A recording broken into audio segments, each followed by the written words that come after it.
Konnichiwa semuanya, saya Hiroki Kato dan welcome to Weekly Monologue. Dalam konten ini aku pengen ceritain recap kegiatan-kegiatanku dalam satu minggu ini supaya teman-teman tahu Hiroki Kato kira-kira ngapain sih dalam satu minggu. Dan juga bagi aku ini semacam diary atau catatan kegiatanku dalam tahun 2023 ini. Jadi setiap minggu satu video untuk Weekly Monologue ini. Jadi hari ini tanggal 20 Januari. Jadi aku mau recap mulai dari tanggal 14 Januari hari Sabtu, satu minggu yang lalu. Tanggal 14 itu ada acara perkumpulan keluarga. Jadi aku sama Arina, istriku, vokalis dari Mocha, itu berangkat ke rumah Bapak Arina yang ada di Bambu Apus.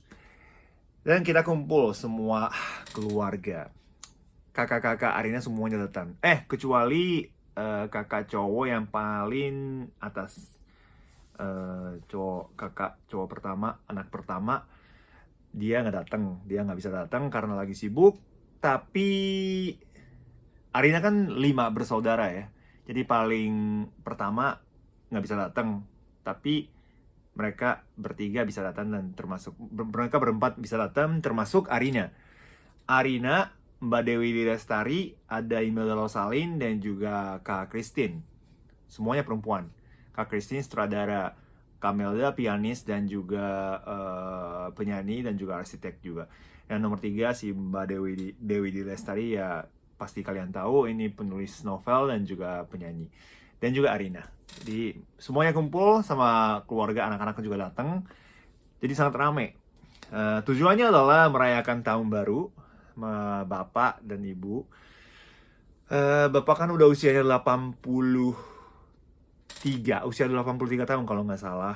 Jadi kita merayakan tahun baru sekaligus cek kondisi bapak juga. Bapak sangat sehat. Jadi kita karaoke bareng karena kita keluarga Batak ya. Kita maksudnya mereka keluarga Batak. Jadi kalau kumpul pasti nyanyi, pasti ada nyanyi. Jadi kita karaoke, tentu sambil makan kita ngobrol dan kita bahas kira-kira ngapain di dalam tahun 2023 ini, rencana keluarga besar itu kayak gimana gitu. Jadi pokoknya walaupun bapaknya sehat, tapi kan usianya udah 83 tahun, jadi kita nggak bisa prediksi apa yang terjadi kan. Jadi ya sering-sering lah kalau kita bisa kumpul ya kumpul lah ya gitu. Karena 2 tahun belakangan ini selalu ada COVID, jadi kita susah, jarang kumpul sama keluarga besar. Kita satu persatu kita mengunjungi rumah bapak sih, tapi kita menghindari kerumunan. Jadi agak jarang kita kumpul dalam 2 tahun belakangan ini. Jadi semoga tahun 2023 ini kita bisa lebih sering kumpul sama keluarga besar karena kita ya semuanya akrab dan juga suasananya selalu positif dan sangat enak. Ya, jadi pokoknya tanggal 14 itu ada acara keluarga yang sangat seru dan kita ngobrol banyak hal. Kita sharing banyak hal. Tanggal 15 hari Minggu. Hari Minggu dari pagi Mocha ada manggung di Bandung. Jadi istriku berangkat, Arina berangkat ke Bandung dari pagi, jadi aku sendirian di rumah. Dan sebenarnya nggak ada kegiatan, nggak ada kerjaan, jadi aku stay di rumah dari pagi nulis blog dan juga nulis artikel dalam bahasa Jepang, terus bikin video dan juga bikin lagu. Aku coba bikin lagu baru. Cuman ya ada 1-2 bagian yang bagus, tapi sisanya masih sangat demo. Masih belum sampai demo sih bahkan. Ada melodinya dikit tapi masih mesti diperbaiki semuanya. Liriknya juga belum. Pokoknya aku ya coba bikin lagunya tapi nggak berhasil gitu tanggal 15. Lebih fokus ke produksi tanggal 15. Dan tanggal 16 hari Senin aku diundang ke restoran baru namanya Kin no Shamoji kalau bahasa Jepangnya. Jadi restoran namanya Kinshamo yang ada di daerah Senayan. Ya, itu baru buka sebenarnya soft openingnya November tahun 2022, grand openingnya Desember tahun 2022 kalau nggak salah. Dan memang aku diundang pada bulan Desember kemarin, tapi ada schedule yang lumayan padat, jadi aku nggak bisa datang ke resto, yang nggak bisa makan masakan Jepang di resto Kinshamo itu. Akhirnya aku dan Arina bisa berangkat ke sana dan kita makan di restoran itu. Restorannya bagus banget, sangat cozy, super cozy, dan makanannya super enak. Ada daging bebek, ada daging sapi, ayam, ada juga pokoknya bahan-bahannya enak sekali. Masakannya simple sih, tapi bahannya enak. Jadi plus suasana juga sangat nyaman dan cozy. Recommended banget sih, namanya Kinshamo restoran. Kalian coba cari aja di Instagram, ada KINSHAMO.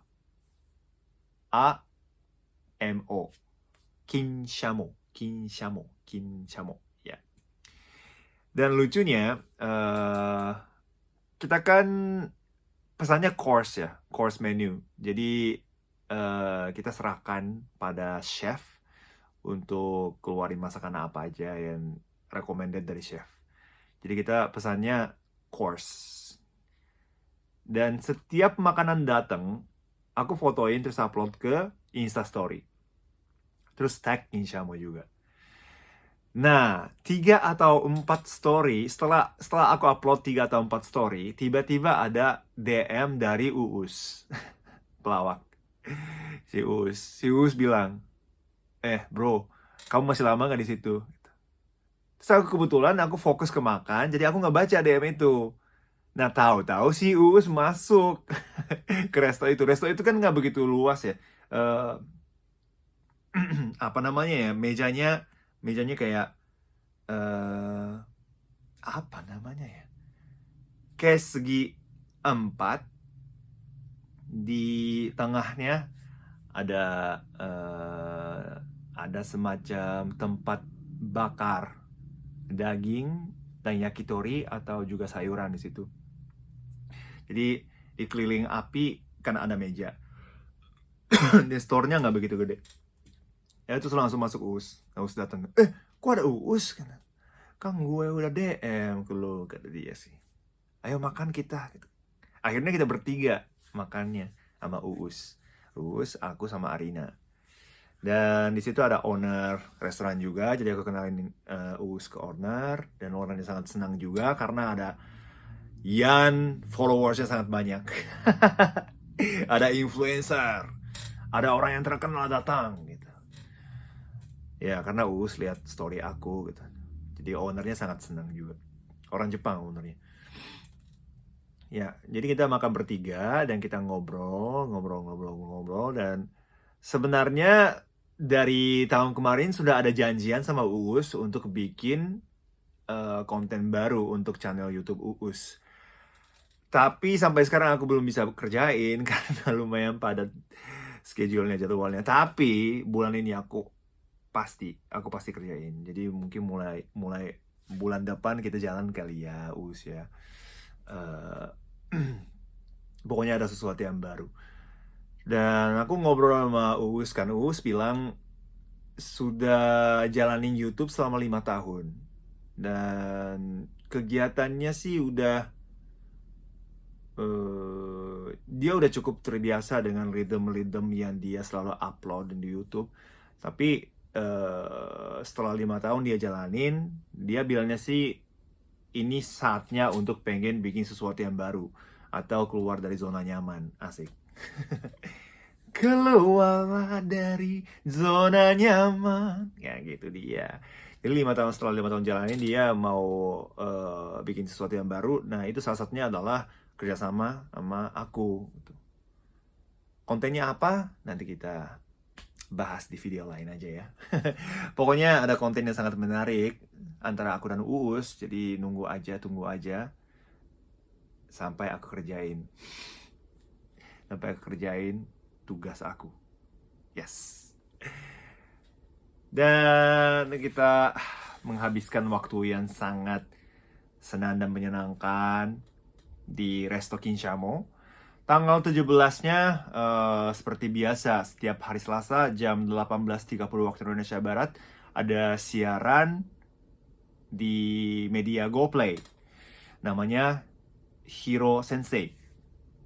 Konten ini mengajar bahasa Jepang dan juga bagi-bagi info tentang Jepang sesuai dengan tema. Tema kemarin adalah apa sih tema kemarin? Loh kok aku lupa? Tema kemarin apa?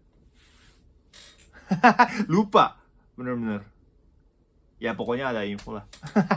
Ada video archive di GoPlay. Jadi kalau ada yang berminat silahkan download aplikasi GoPlay dan juga nonton Hiro Sensei kontennya.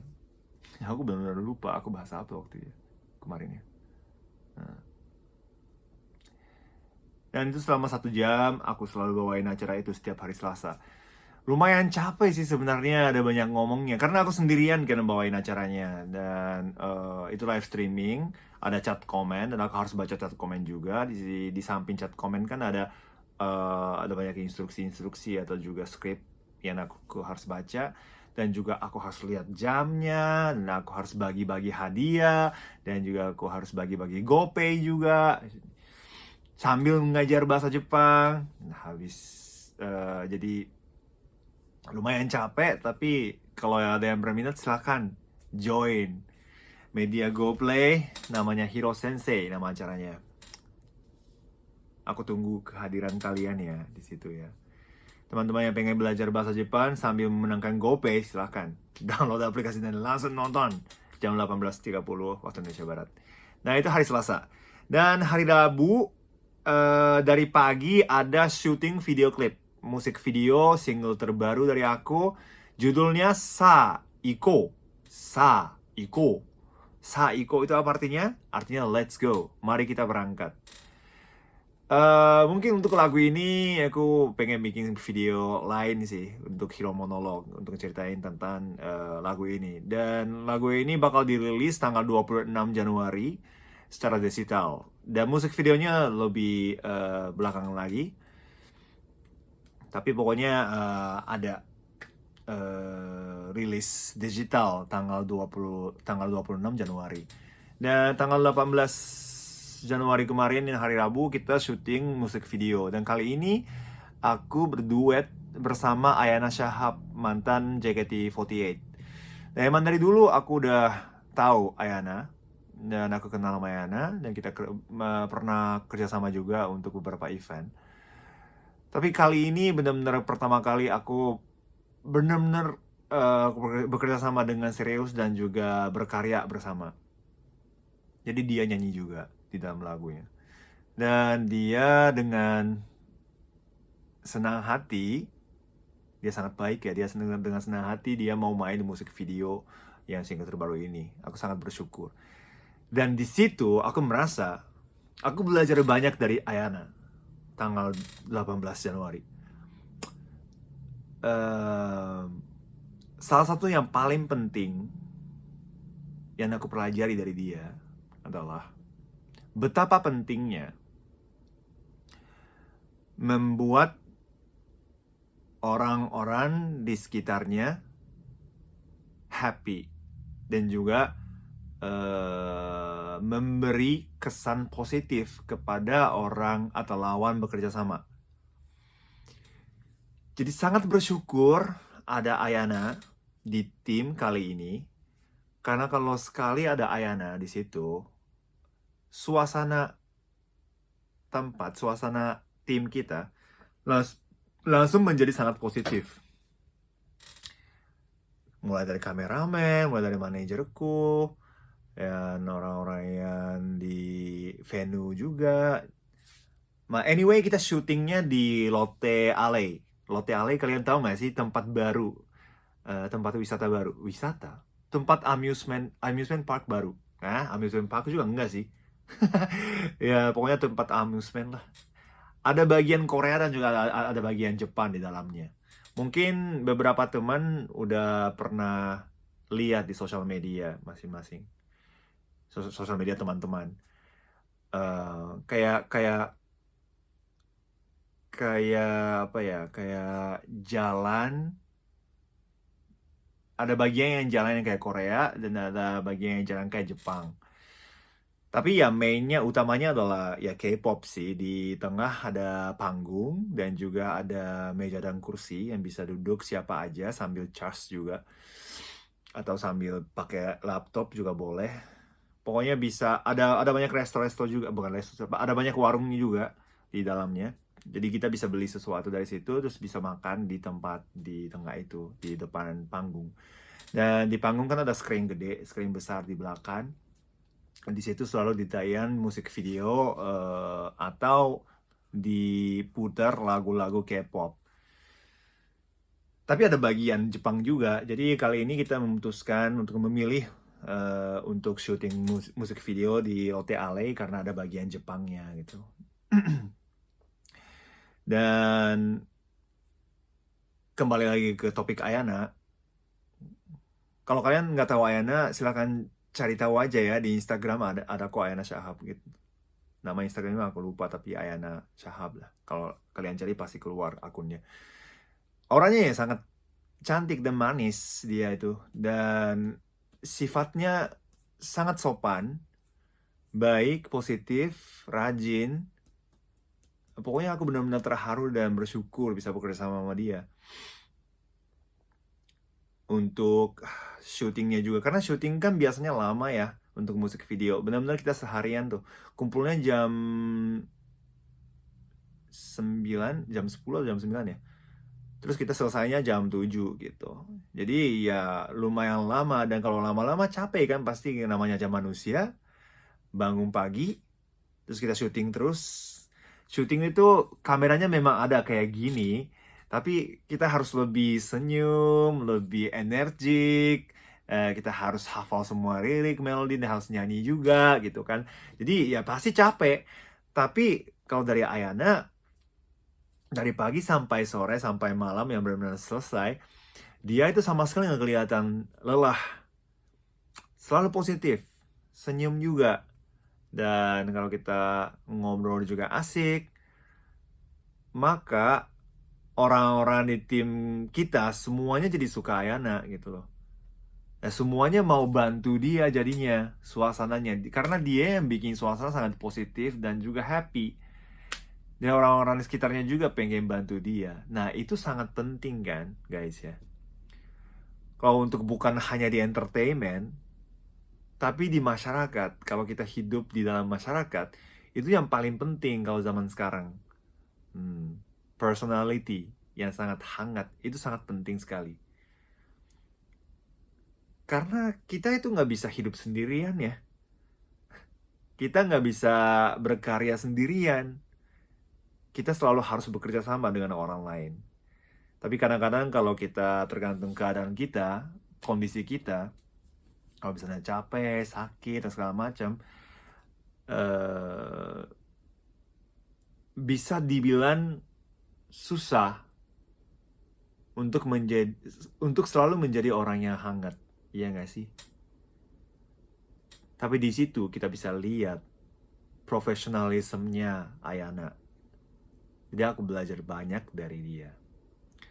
Dan di sini aku pengen mengucapkan terima kasih banyak sekali untuk Ayana yang sudah terlibat di dalam proyek ini. Dan semoga hasil musik video, hasil editan musik video yang memuaskan ya.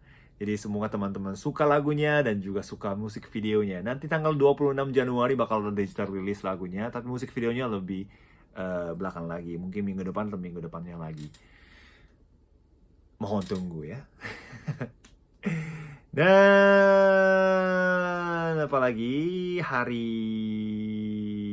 Kamis satu hari off juga.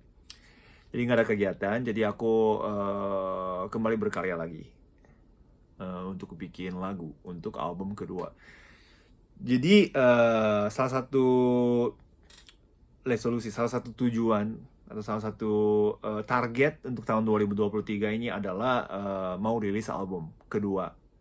Jadi album pertama itu tahun 2017, udah 6 tahun yang lalu. Jadi kini saatnya untuk bikin album kedua. Dan calon lagunya masih kurang, jujur. Jadi aku harus bikin lagu banyak di bulan Januari ini, supaya kita bisa milih-milih yang terbaik dari calon-calonnya. Tanggal 19 juga kayak gitu, seharian aku berkarya. Coba bikin lagu, coba bikin melodi, coba bikin lirik, yang kayak gitu seharian terus saja di rumah. Dan tanggal 20 hari ini lumayan sibuk. Kegiatan pertama untuk hari ini adalah bangun jam 4 pagi. Bangun jam 4 pagi dan tampil di radio Jepang. Jepang sama Indonesia selisihnya 2 jam kan. Aku bangun jam 4 berarti di sana jam 6. Jadi aku harus tampil di radio itu jam 6.30 waktu Jepang. Jadi jam 4.30 waktu Indonesia aku harus diinterview sama radio itu. Jadi aku tampil di radio itu dari jam 4.30 pagi.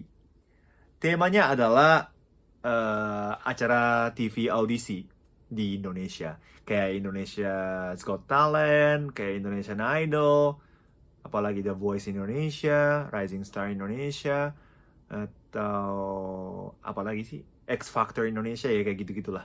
Sama Suci, Stand Up Comedy Indonesia, atau Dangdut Academy, kayak gitu. Aku kenalin semua TV program audisi-audisi di Indonesia ke Jepang gitu, ke radio. Nama radionya J-Wave. Orang Tokyo dan sekitarnya pasti pernah dengar radio ini, sangat terkenal. Jadi sejak 1 tahun atau 2 tahun yang lalu ya, aku selalu kalau ada report dari Indonesia, aku selalu report berita dari Indonesia ke Jepang. Jadi aku sudah kenalin tentang Indonesia ke Jepang dalam bahasa Jepang. Dan setelah itu aku nulis blog dan tidur sebentar dan berangkat langsung ke restoran Miu yang ada di Sumitmas untuk ketemu sama orang-orang Jepang yang datang dari Jepang untuk mau berbisnis di Indonesia. Mereka pengen ngobrol dan tanya-tanya ke aku tentang Indonesia dan juga dunia entertainment di Indonesia.